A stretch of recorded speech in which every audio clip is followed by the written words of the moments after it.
Hello students, आप सभी को स्वागत है अपने परिवार एवडी रोजगार में। मैं प्रिंस कुमार आप सभी को स्वागत करता हूं रीजनिंग का फिर से एक न्यू क्लास में। जितने भी हमारे विद्यार्थी किसी भी कम्पिटिटिव एग्ज़ाम की तैयारी कर रहे हो, किसी भी गवर्नमेंट जॉब की तैयारी कर रहे हो और आपका सिलेक्शन ओनली 2024 में लेना है और अति आवश्यक है, तो आप सभी को पता ही होगा कि एग्ज़ाम से पहले कितने दिन से प्रैक्टिस आप सभी को चालू कर देना है वैसे प्रश्न पे जो आपका एग्जामिनर जो पैटर्न का उपयोग करता है वही पैटर्न पे आधारित प्रश्न हो।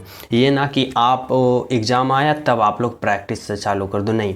जो स्टूडेंट आपसे पहले प्रैक्टिस किया जा रहा है, यानी ज़्यादा से ज़्यादा प्रैक्टिस किया जा रहा है, तो आपसे ज़्यादा निकल जाएगा। इसलिए आप सभी को अभी से ही ज़्यादा से ज़्यादा प्रश्नों पे प्रैक्टिस करना पड़ेगा, वैसे प्रश्नों पे जो एग्ज़ाम के पैटर्न पे आधारित हो, तभी आप लोग जाके एक अच्छा स्कोर कर पाओगे और हाईएस्ट नंबर प्राप्त कर पाओगे। तब जब ज़्यादा से ज़्यादा आप लोग प्रश्नों पे प्रैक्टिस कर लोगे तब, समझो। और इस क्लास में आप सभी के एग्ज़ाम के आधार पे सभी प्रश्न को लिया गया, सभी प्रश्न आप सभी के एग्ज़ाम के पैटर्न पे लिया गया, यानी हर चैप्टर से एक एक प्रश्न को कवर किया गया। तो आप लोग सभी विद्यार्थी सभी प्रश्न को बारीकता से अध्ययन करना और हर प्रश्न को आप लोग 100% देने की कोशिश करना, क्योंकि आप सभी को पता ही होगा कि एक प्रश्न या तो कट ऑफ लिस्ट से इस पार करेगा या फिर कट ऑफ लिस्ट से इस पार करेगा, समझो। तो सभी विद्यार्थी सभी प्रश्न को 100% फोकस करना। चलो शुरू मैं करता हूँ। पहला प्रश्न समझने की कोशिश करना। देखो, पहला प्रश्न आप सभी से पूछ रहा है कि शब्दों का सही संबंध बताएं। अगर आप सभी को यहाँ पे दिया जाए कि गाजर का संबंध जिस प्रकार जड़ से है, सेब का संबंध उसी प्रकार किससे है, तो देखो बाबू, यहाँ पे आप लोग समझना इस तरह से कि गाजर और जड़ में किस प्रकार का संबंध है भाई। तो देखो, अगर हम बात करें गाजर का, तो ये गाजर जो है ना, यह किसका अवरूप है, यानी किसका होता है, तो जड़ का अवरूप होता है, यानी गाजर को जड़ कहा जाता है, समझ रहे हो। उसी प्रकार सेब की जब बात करें ना, तो सेब या इसे सेब किसका अवरूप होता है, यानी इसे क्या कहा जाता है, तो इसे पौधा कहा जाता है, नहीं पुष्प, नहीं बीज, नहीं, क्या कहा जाता है, फल कहा जाता है। जिस प्रकार गाजर का संबंध जड़ से है, यानी सेब का संबंध उसी प्रकार फल से, समझ रहे हो। और हमारे साथ आप लोग भी सभी प्रश्न को सोल्यूशन करते चलना और राइट आंसर आप सभी को पता चल जाए तो हमसे पहले कमेंट में हमारे साथ करते चलना, समझ रहे हो। इससे क्या होगा कि आपका जो माइंड होगा 100% प्रश्न पे फोकस होगा, समझ रहे हो ना। चलो अगला प्रश्न समझना। देखो 2 नंबर का प्रश्न क्या है, कह रहा है कि श्रृंखला को पूरा करें। यह जो सीरीज है ना, नंबर सीरीज, इस वाट के जगह क्या होगा, आप सभी को क्या करना है, बताना है। तो कैसे सोचोगे, किस तरह से करोगे भाई, समझो, हमारी बातों को समझने की कोशिश करना। यहाँ पे देखो क्या किया है। सबसे पहले देखो कि जब भी सीरीज वाले प्रश्न आ जाए ना, तो आप लोग क्या करना, पहले देखो कि इसमें लॉजिक क्या लगा रखा है। तो देखो, यह जो सीरीज है ना, धीरे धीरे इंक्रीज हो रहा है, और इंक्रीज भी हो रहा है ना, तो पहले 5, 11, 26, 61, 138, उसके बाद जो होगा तो वो और बड़ा होगा, यानी धीरे धीरे बढ़ रहा है। और जब बढ़ रहा है तो आप लोग क्या सोचोगे, कहीं ना कहीं इसमें गुना किया है और कहीं ना कहीं इसमें स्क्वायर किया है, समझो ना हमारी बातों को। तो देखो किस तरह से, तो इस तरह से आने की कोशिश करते हैं। तो इस तरह से सोचेंगे कि 5 में गुना का 2 करो तो कितना होता है, तो बोलोगे सर 5 में अगर 2 गुना करोगे 10 होगा, लेकिन चाहिए 11, तो इसमें आप लोग 1 जोड़ दो, 11 आ गया। इसी प्रकार जब आप लोग 11 से 26 लाना चाहोगे तो क्या करोगे, गुना का 2 करो। तो देखो 11 गुने का 2 करेंगे तो 11 दूना का 22 आ गया, लेकिन हमें चाहिए 26, तो क्या करेंगे, यहाँ पे 4 को और जोड़ेंगे, तभी ना 11 दूना का 22 और 22 और 4 26 आएगा, समझो ना। अब देखो, अगर हम 26 से 61 लाना चाहते हैं तो क्या करेंगे, कौन सा लॉजिक लगाएंगे, तो इस तरह से समझो कि 26 में अगर गुना 2 करते हैं तो 26 दूना का 52, और 52 से 61 लाएंगे भाई तो क्या करेंगे, तो 52 से जब 61 लाएंगे ना तो क्या करेंगे, प्लस का 9 करेंगे, समझना हमारी बातों को, हम आप सभी को हर स्टेप को समझाऊंगा। फिर देखो 61 से अगर 138 आया तो क्या किया, अगर हम इसमें गुना का 2 करते हैं तो 61 दूना कितना होता है, तो 61 दूना का 122 कितना होता है 122। और 122 में इस बार क्या करोगे, तो यहाँ पे देखो 1 जोड़ा, 4 जोड़ा, 3 जोड़ा, तो इस बार क्या करेंगे हम, तो यहाँ पे 16 जोड़ेंगे। कितना जोड़ेंगे 16 जोड़ेंगे। तो 122 में जब 16 जोड़ोगे तो 138 आएगा। अब उसी प्रकार यहाँ पे निकालेंगे। तो यहाँ पे निकालने के लिए पहले देखेंगे कि इसमें किस प्रकार का सीरीज चल रहा है। तो बोलोगे सर हमें तो पता चला कि 2 गुना किए हो, ये तो पता चल गया, लेकिन 1 4 9 16 कैसे आया भाई। तो इस तरह से समझना बाबू, यहाँ पे क्या हुआ ना कि यहाँ पे यह जो है ना 1 का स्क्वायर किया, समझना यहाँ पे 1 का स्क्वायर किया 1, 2 का स्क्वायर किया कितना 4, 3 का स्क्वायर किया कितना 9, और यहाँ पे 4 का स्क्वायर किया 16। वही किया ना कि देखो 2 का गुना किया 1 का स्क्वायर किया, तो 5 गुना का 2 और 1 कितना, 5 गुना का 2 10 और 10 1 11, 11 दूना का 22 और 22 और 4 कितना होगा 26, यानी 2 का स्क्वायर 3 का स्क्वायर 4 का स्क्वायर। तो इसी प्रकार जब हम यहाँ करेंगे तो क्या करेंगे, यहाँ पे 2 तो गुना करेंगे ही करेंगे, लेकिन इस बार 5 का स्क्वायर करेंगे, और 5 का स्क्वायर 25 होता है, और इसमें कितना जोड़ेंगे 25 जोड़ेंगे। समझो ना हमारी बातों को। तो देखो 138 में जब आप लोग कितना जोड़ोगे, तो 100 यहाँ पे 138 में पहले 2 गुना करोगे, तो 138 गुने 2 करोगे तो कितना आएगा भाई 8 दूना का 16 और 3 13 दूना 26 1 27, 200 कितना आया 276। और 276 में फिर क्या जोड़ोगे, तो 25 जोड़ोगे। तो जोड़ो 276 में 25 जोड़ोगे तो कितना प्राप्त होगा, तो देखो 6 5 11 के 1 बाकी 1 और 27 और 2 29, और यहाँ पे 29 और यहाँ पे कितना होगा, तो 1 30, यानी 301। यानी कौन सा ऑप्शन आया, तो ऑप्शन नंबर बी आया। तो किस तरह से यहाँ पे लॉजिक लगाए, समझ गए हो कि क्या किया, तो गुना 2, सभी में गुना 2 गुना 2 गुना 2 किया, इतना समझो। फिर देखो 1 का स्क्वायर किया, 2 का स्क्वायर, 3 का स्क्वायर, 4 का स्क्वायर, 5 का स्क्वायर, इसके साथ जोड़ दिया, और यहाँ पे इसी प्रकार से सीरीज चला, तो हमारा राइट आंसर निकल गया, जो कि क्या है 301, जो कि ऑप्शन नंबर बी में है। बिल्कुल सही है। यहाँ तक सभी विद्यार्थी समझ गए। किसी भी विद्यार्थी को 0.111% भी डाउट नहीं होना चाहिए। अगर डाउट है तो कमेंट करो, अगले क्लास में आप सभी को फिर से समझाया जाएगा। समझ लो। तो यहाँ तक सभी विद्यार्थी समझ गए हो कि इस प्रश्न का right answer option number B है। तो चले नेक्स्ट प्रश्न पे। और जो स्टूडेंट अभी तक क्लास को लाइक नहीं किए हो, सभी प्रिय स्टूडेंट क्लास को लाइक कर देना। न्यू हो चैनल पे, पहली बार हो चैनल सब्सक्राइब कर देना, क्योंकि यहाँ पे आप सभी को प्रैक्टिस कराया जाता है वैसे प्रश्न पे जो लेटेस्ट हो, और साथ में आप सभी को स्टेप बाय स्टेप बारीकता से सिखाया भी जाता है कि इसको आप लोग सोल्यूशन कैसे कर पाओगे। समझे हो। चलो अगला प्रश्न देखो क्या है, 3 नंबर का प्रश्न देखो, समझना बाबू। इसमें क्या करा है ना, इसमें थोड़ा सा लॉजिक लगाओगे राइट आंसर आ जाएगा। करा है लुप्त संख्या ज्ञात करें, मिसिंग नंबर बताना है कि इस वाट के जगह होगा ना, सो क्या होगा, आप सभी को सोचना होगा। तो यहाँ पे सोचो, इस तरह से आप लोग सोचो कि 2 और 3 में जिस प्रकार कैलकुलेशन करके 28 लाया, यहाँ पे 50 लाया, तो उसी प्रकार यहाँ पे राइट आंसर हम पता नहीं कर लेंगे ना। अब देखो कि इसमें आप लोग लॉजिक कैसे लगा सकते हो। तो 2 और 3 में आप लोग कैसे कैलकुलेशन करोगे कि 28 आ जाए। तो इसको आप लोग थोड़ा सा एडवांस चलो इस तरह से कि देखो 2 और 3 क्या है, 2 संख्या है, और 2 संख्या को अगर हम मिला देते हैं तो एक अंक बनता है। जैसे 2 एक संख्या और 3 एक संख्या, और 2 और 3 को एक मिला दोगे, तो 2 और 3 संख्या को मिला दोगे तो क्या होगा, एक अंक बनेगा पूर्ण अंक। जैसे 2 और 3, तो 2 और 3 को मिलाओगे 23 बन गया। और लेकिन 23 नहीं चाहिए, हमें चाहिए 28। तो क्या करोगे, तो 23 में प्लस का 5 करोगे तो यहाँ पे क्या आएगा 28 आया। 28 आया ना बाबू। अब इसी प्रकार से ये 2 क्या है, तो 2 संख्या है, और जब 4 और 5 दोनों को एक साथ मिला देंगे तो वह क्या बन जाएगा, एक अंक बन जाएगा, यानी 45 बन गया। लेकिन 45 नहीं चाहिए, हमें 50 चाहिए। तो इसमें +5 किए हो तो इसमें भी +5 करोगे ना, तो देखो 45 + का 5 50 हुआ। समझ हो हमारी बातों को। तो उसी प्रकार हम इन दोनों संख्या को मिला के एक अंक बनाएंगे, तो 3 और 5 को मिलाएंगे तो क्या आएगा 35, और जब 35 में जब 5 को आप लोग जोड़ोगे तो 40 आएगा, यानी यहाँ पर क्या होना चाहिए, तो यहाँ पे 40 होना चाहिए, जो कि ऑप्शन नंबर बी में दिया गया है। समझ रहे हो ना, आपका राइट आंसर क्या है, तो ऑप्शन नंबर बी है, बिल्कुल सही है, बिल्कुल सत्य है। हमारी बातों यहाँ तक सभी विद्यार्थी समझ रहे हो। तो चले हम सब नेक्स्ट प्रश्न पे। तो देखो 4 नंबर का प्रश्न समझना बाबू क्या कर रहा है।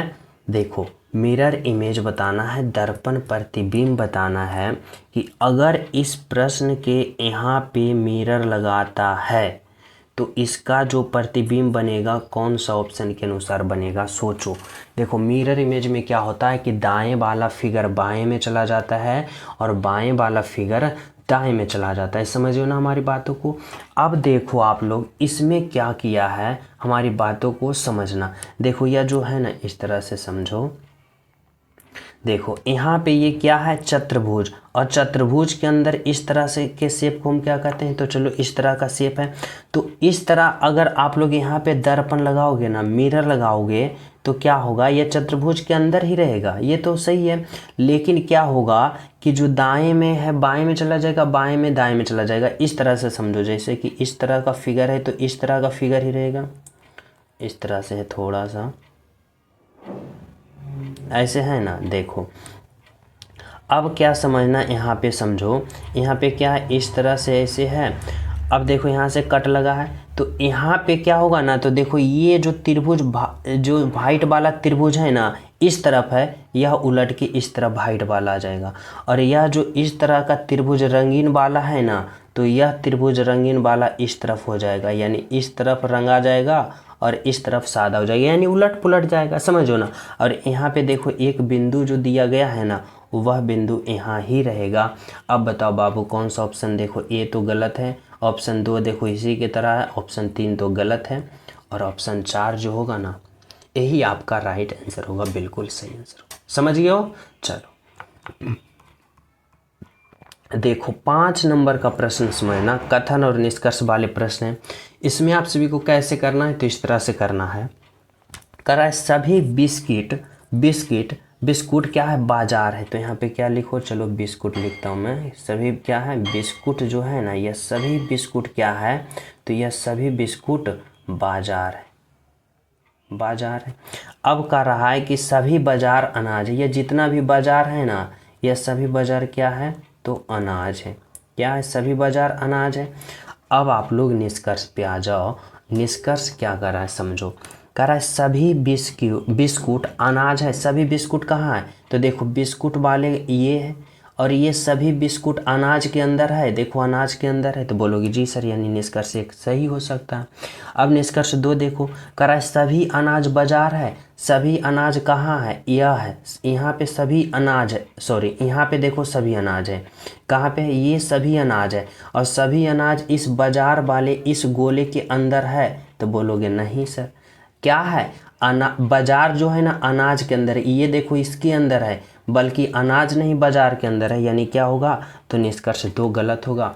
वनली वन अगर हम बात करें तो केवल निष्कर्ष 1 सही है। कौन सा ऑप्शन में, तो देखो ऑप्शन नंबर सी में यहाँ पे दिया गया है कि केवल निष्कर्ष 1 अनुसरण करता है, जो कि क्या है, बिल्कुल सही है।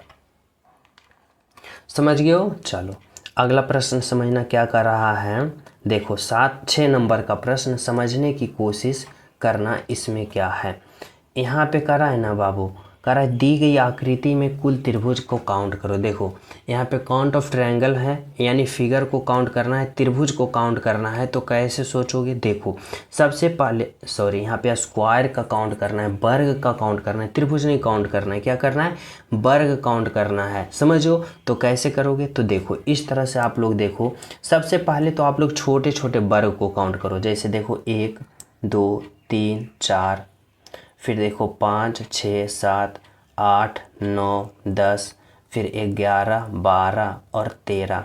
अब देखो आप लोग समझो कि छोटे छोटे वर्गों की संख्या कितना हो गया भाई, तो 13। तो यहाँ पे 13 लिखो, छोटे छोटे वर्गों की संख्या कितना हो गया, 13, समझो ना।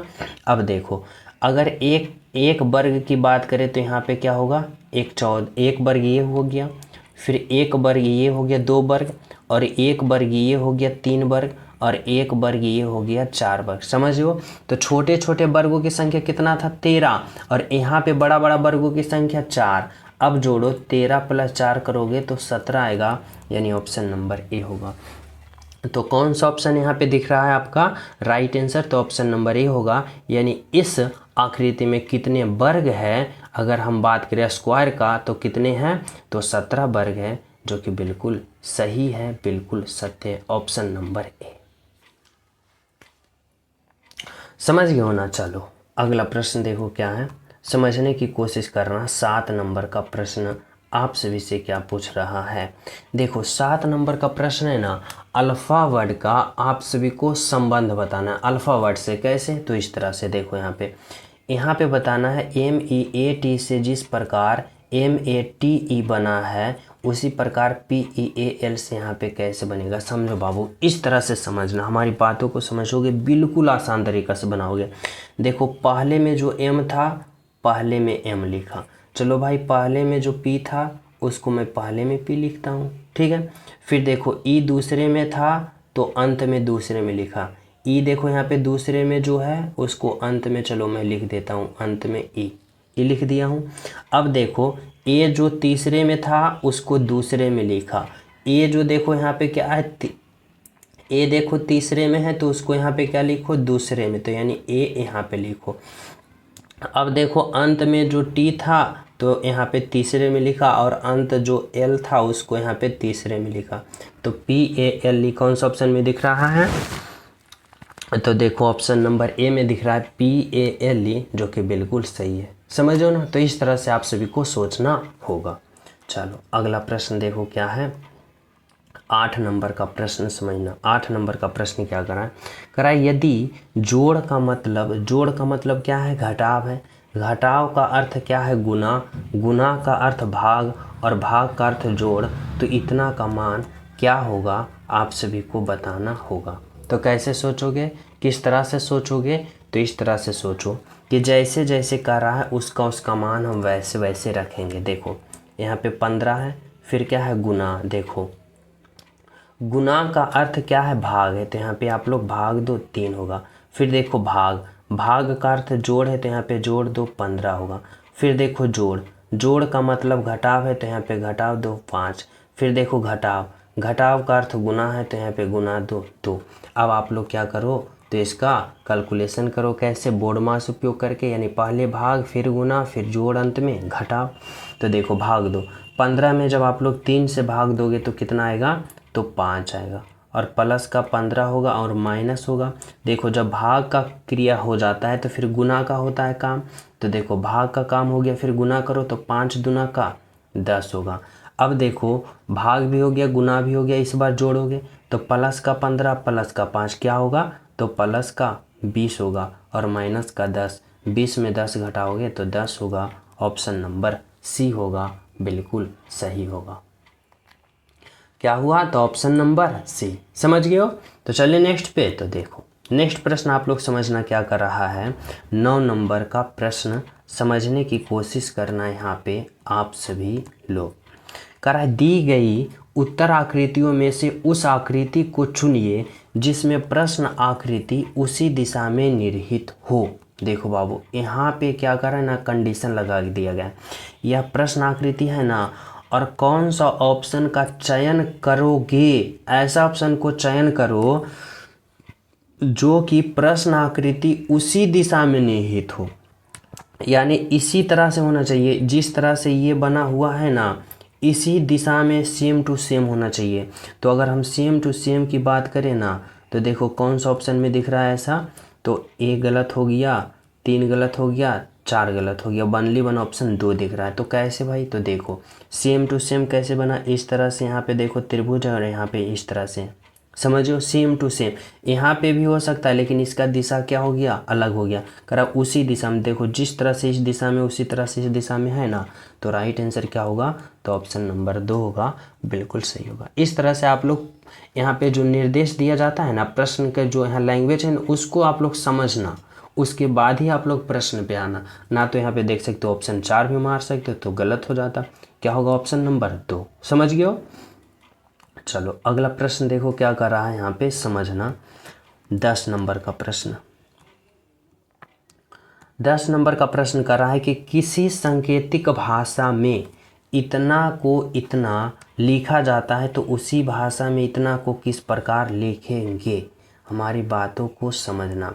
कर रहा है जिस किसी सांकेतिक भाषा में PENCLE को इतना लिखा जाता है। अब देखो इसमें क्या है, तो P है, E है, N है, C है, I है, L है। अब इतना को कितना लिखा, तो T लिखा, R लिखा, T लिखा, I लिखा, R लिखा, G लिखा, M लिखा, P लिखा। अब सोचो इतना से इतना लिखा तो लिखा कैसे, समझो। तो आप लोग क्या करोगे, तो कोई भी आप सभी को लॉजिक समझ में ना आए ना, और रीजनिंग का प्रश्न में अल्फ़ावर्ड से रीजनिंग आ जाए, जैसे ये अल्फ़ावर्ड से, तो आप लोगों को कोई भी लॉजिक समझ में ना आए तो अल्फ़ावर्ड पोजीशन का प्रयोग करना इस तरह से। जैसे P का 16 होता है, E का 5 होता है, N का 14 होता है, C का 3 होता है, I का 9 होता है और L का 12 होता है। समझो। फिर देखो T का 20 होता है, I का 9 होता है, R का 18 होता है, G का 7 होता है, M का 13 होता है और P का 16 होता है। अब देखो इसमें क्या लॉजिक लगाया भाई, इस तरह से आप लोग समझो। तो देखो अगर हम बात करें कि P से T की ओर चला, यानी P का 16 और T का 20, तो देखो 16 से 20 गया तो क्या हुआ, प्लस का 4। फिर देखो E से I की ओर गया, 5 से 9 की ओर गया तो प्लस का 4। N से R की ओर गया, 14 से 18 की ओर गया, प्लस का 4। C से G की ओर गया, C का 3 और G का 7, 3 से 7 गया, प्लस का 4। I से M गया, यानी I का 9, M का 13, प्लस का 4। और L से P की ओर गया, L का 12 और P का 16, 12 से 16 गया, प्लस का 4। यानी सभी में क्या किया, तो इतना के सभी का अल्फ़ावर्ड पोजीशन में प्लस का 4 लिखा तो इतना आया। तो इतना का उसी के अल्फ़ावर्ड में हम सभी का 4 प्लस का 4 करेंगे तो यहाँ पे राइट आंसर नहीं आ जाएगा, आ जाएगा ना। तो देखो समझना क्या है, यहाँ पे D है, E है, A है, R है, ठीक है। अब सभी को हम क्या करना है, +4 करना है। इसमें भी प्लस का 4, इसमें भी प्लस का 4, इसमें भी प्लस का 4 और इसमें भी प्लस का 4। तो देखो यहाँ पे समझना इस तरह से। अगर यहाँ पे देखो D का अल्फ़ावर्ड पोजीशन कितना होता है, D का 4 होता है। अब जब 4 में 4 जोड़ोगे कितना होगा, 8, और 8 जो होता है वह H का होता है तो H होगा। E का अल्फ़ावर्ड पोजीशन 5, 5 में 4 जोड़ोगे 9, 9 जो होता है I का। A का 1, 1 में 4 जोड़ोगे 5, 5 जो होता है वह किसका होता है, तो 5 जो होता है E का। R का 18, 18 में 4 जोड़ोगे 18, 4 22 और 22 भी का होता है HIE भी। कौन सा ऑप्शन में दिख रहा है, HIE भी ऑप्शन नंबर C में दिख रहा है, जो कि आपका राइट आंसर होगा। समझियो। चलो अगला नेक्स्ट प्रश्न समझो क्या कर रहा है। देखो 12 नंबर का प्रश्न समझना, इसमें क्या आप सभी से पूछ रहा है आपका एग्जामिनर, हमारी बातों को समझना। कह रहा है यदि 12 5 को जिस प्रकार 84 लिखा है, 10 5 को जिस प्रकार 50 लिखा है, 8 5 को उसी प्रकार 24 लिखा है, तो 6 5 को यहाँ पे क्या लिखेगा, जो आप सभी को क्या करना है, बताना है। तो किस तरह से आप लोग यहाँ पे समझोगे, तो इस तरह से समझना, इस तरह से लॉजिक लगाओ कि यहाँ पे देखो 12 और 5 को आपस में इस तरह से कैलकुलेशन किया कि कितना लाया, 84 लाया। कितना लाया, 84 लाया ना। तो यहाँ पे इन दोनों को ये जो चिन्ह दिया गया है ना घटाव के, इसके जगह आप लोग कुछ भी मान रख सकते हो, तभी आप सभी को 84 आना चाहिए, समझो ना। और यही लॉजिक सेम होना चाहिए इसमें भी, और इसमें भी वही लॉजिक हमें इसमें भी लगाना होगा।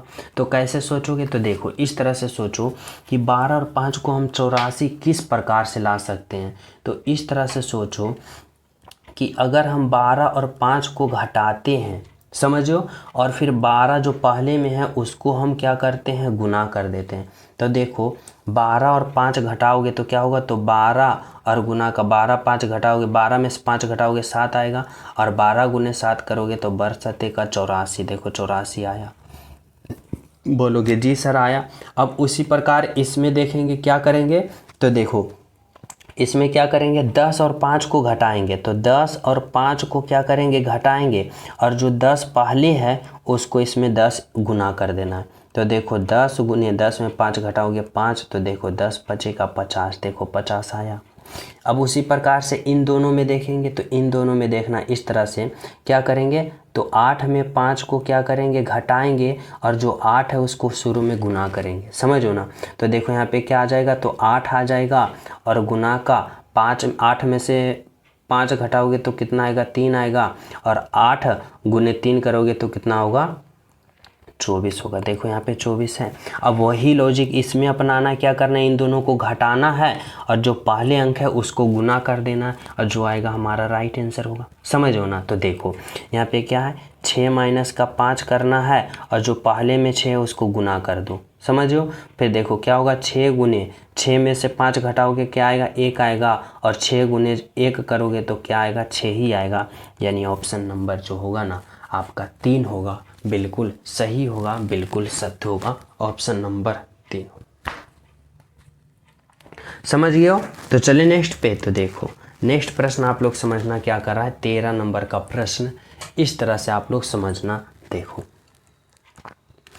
कह रहा है ना श्रृंखला को पूरा करें। आप सभी को बताना है कि यहाँ जो श्रृंखला है ना इस खाली स्थान की जगह क्या होगा। तो देखो जब भी ऐसा प्रश्न आ जाए कि श्रृंखला को पूरा करें इस तरह से अल्फाबेट से, तो आप लोग इस तरह से लॉजिक लगाना। सबसे पहले काउंट करो कि कितना है। तो देखो 1 2 3 4 5 6 7 8 9 10 11 12 13 14 15, या कितना यहाँ पे अल्फ़ाबेट है 15। और 15 को आप लोग किस तरह से लिख सकते हो, तो इस तरह से लिख सकते हो 3 गुने 5, या फिर 5 गुने 3, इसी तरह से नहीं लिख सकते हो। और कोई तरीका है नहीं ना है, तो इस तरह से लिख सकते हो। यानी कि आप लोग 3 को ले चलो, या फिर 5 को लेके चलो। तो चलो मैं यहाँ पे 5 के लेके चलता हूँ। तो देखो 2 2 4 और 1 5, यानी इस तरह से यहाँ पे होगा, यहाँ पे होगा इस तरह से, यहाँ पे होगा। फिर 1 2 3 1 2 3 4 5, तो यहाँ पे 1 होगा, और 1 2 3 4 5 ये हो गया। अब आप लोग देखो कि यहाँ पे क्या रखोगे, यहाँ पे क्या रखोगे, ताकि सभी में समान सीरीज हो जाए। तो कैसे सोचोगे, तो यहाँ पे देखो यहाँ पे क्या है सी भी है।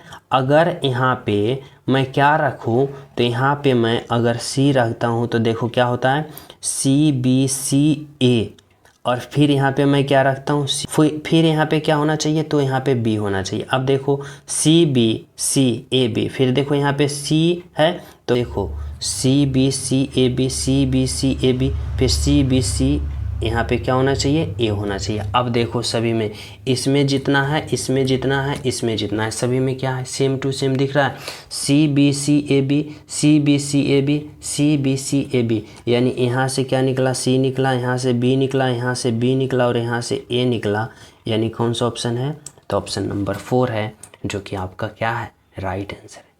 तो इस तरह से आप लोग यहाँ पे समझ सकते हो, जो कि क्या है बिल्कुल सही है, बिल्कुल सत्य है। अगला प्रश्न देखो क्या है, 14 नंबर का प्रश्न समझना क्या कर रहा है। प्रश्न चिन्ह पर कौन सी आकृति आएगी, इस भाट के जगह कौन सा ऑप्शन का चयन करोगे, ताकि यहाँ पे राइट आंसर फिलअप हो सके। समझो तो देखो यहाँ पे देखो सबसे पहले ये समझना कि चतुर्भुज के अंदर क्या है, चतुर्भुज है। अब इसके अंदर भी देखो चतुर्भुज है, तो काउंट करो 1 2 3 4, इसमें 4 है, इसमें 1 2 3 है, इसमें 1 2 है। तो देखो यहाँ पे 4 था, यहाँ पे 3 था, यहाँ पे 2 होगा, तो यहाँ पे क्या होना चाहिए, एक चतुर्भुज होना चाहिए, जो कि ऑप्शन नंबर B में दिखा है। कितना सिंपल था, बस आप सभी को समझने का, थोड़ा सा यहाँ पे समझने का लॉजिक लगाना था, समझ रहे हो। चलो 15 नंबर का प्रश्न देखो क्या कर रहा है। 15 नंबर का प्रश्न देखो, यह ब्लड रिलेशन का प्रश्न, और इसमें आप लोग थोड़ा सा इस तरह से समझना। करा A और B बहनें हैं, ठीक है। A D की माता है, B की एक बेटी C है, जिसकी शादी F से हुआ, G A का पति है, B का F से क्या संबंध है। तो देखो यहाँ पे क्या करा, A B बहनें हैं। चलो मैं यहाँ पे A और B क्या है, A B बहनें हैं, ठीक है, दोनों क्या है बहन है। करा A जो है D की माता है, A जो है ना, A जो है वह किसका माता है, तो D की माता है। बी की एक बेटी सी है, बी की भी एक बेटी है, उसका बेटी कौन है, सी है। यहाँ पे ये डी है और ये सी है। बी की एक बेटी सी है जिसकी शादी एफ के साथ हुई है, इसकी बेटी है और इसका शादी एफ के साथ हुई है। समझो, तो ये दोनों क्या है, सी और एफ पति पत्नी है। यहाँ पे हो गया जिसकी शादी एफ के साथ हुई है, एफ से हुई है, ठीक है।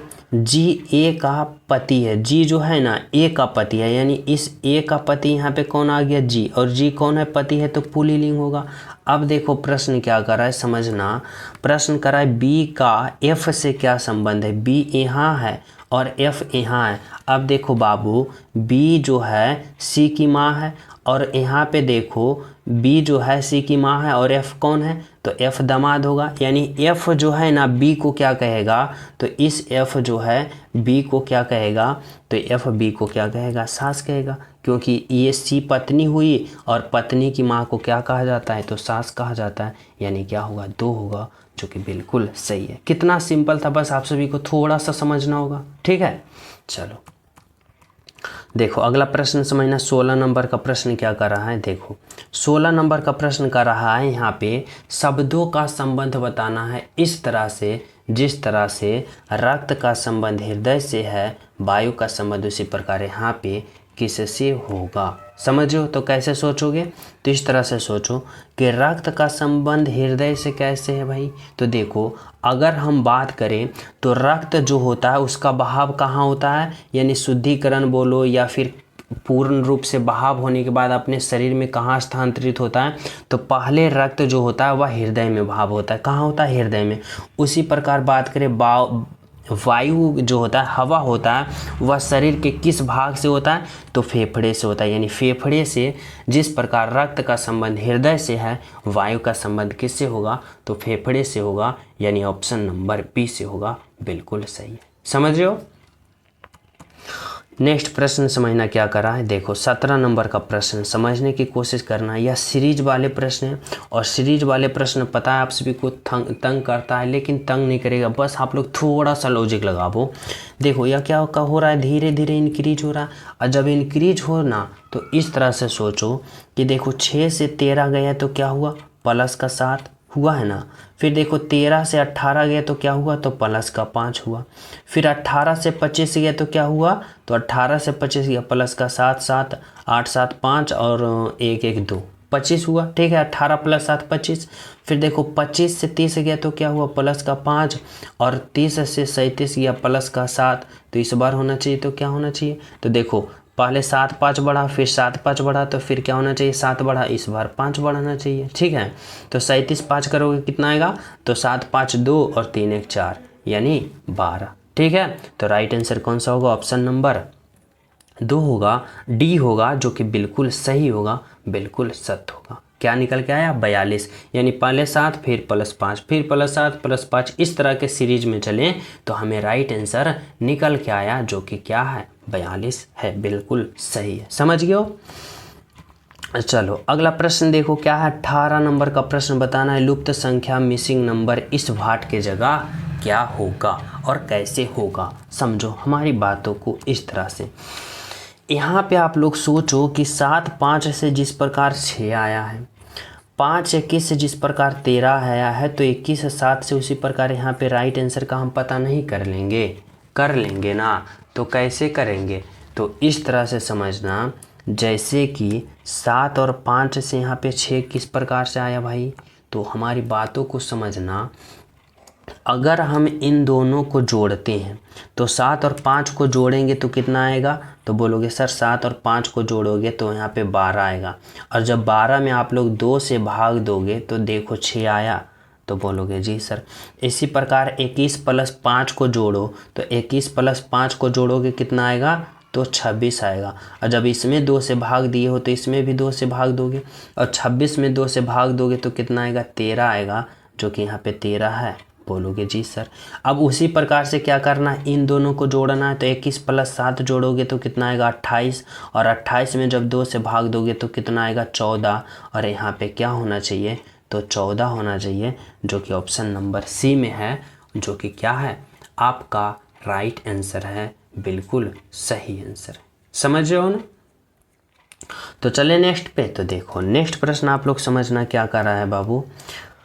19 नंबर का प्रश्न देखो, बहुत ही इंपॉर्टेंट प्रश्न और बहुत ही मस्त प्रश्न करा है। त्रिभुज चित्र में कितने त्रिभुज है, काउंट ऑफ ट्रायंगल, यानी बताना इस आकृति में कितने त्रिभुज है। तो मैं आप सभी को एक क्लास लिया हूँ जिसमें प्रॉपर यहाँ पे काउंट ऑफ ट्रायंगल आप सभी को पढ़ाया हूँ। उसमें आप लोग को मैं बारीकता से सिखाया हूँ। जो नहीं देखे हो तो वहाँ पे देख लेना, प्लेलिस्ट में वहाँ पे पड़ा होगा। देखो 20-22-25 हज़ार स्टूडेंट उसे देख लें ये होंगे अब तक। देखो क्या करो, सबसे पहले सोचो यह क्या है। तो यह देखो चतुर्भुज है, और चतुर्भुज के अंदर क्या है, त्रिभुज है। और मैं आप सभी को बता चुका हूँ बार बार कि चतुर्भुज जिस प्रकार से हो, किसी भी प्रकार का हो, देखो ये चतुर्भुज है इस तरह से। अब जब चतुर्भुज के अंदर आप सभी को त्रिभुज काउंट करने के लिए बोले ना, तो क्या लॉजिक लगाया जाता है, इस तरह से होता है कि ये देखो क्या है, ये चतुर्भुज है ना बाबू।